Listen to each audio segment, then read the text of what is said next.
Ja somus latvieši parasti iztēlojas kā ļoti mierīgus, mazliet pat flegmātiskus, tad šis soms ir citādāks, ļoti enerģisks. Viņš ik pa brīdim pieskrien pie saimnieces un aicina sev līdzi. Tāpēc, ka es sēžu uz vietas, viņam nepatīk. Tikko sēžam kaut kur, viņam ļoti patīk braukt, bet viņš arī čīks, cik ilgi vēl var braukt. Ejam staigāt, viņam vajag kustību.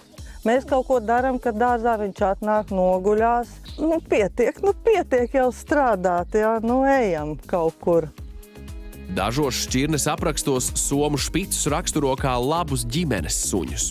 Draudzīgs, labprāt izskriesies ar bērniem, bet ir daži bet ar lielo burtu. Bērni ir vecāki, jau skolas vecuma bērni.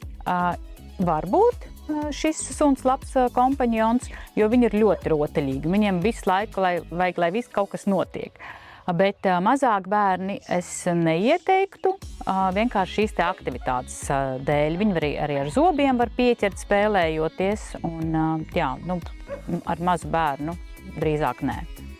Ar svešiniekiem somu špicis visdrīzāk būs ļoti atturīgs.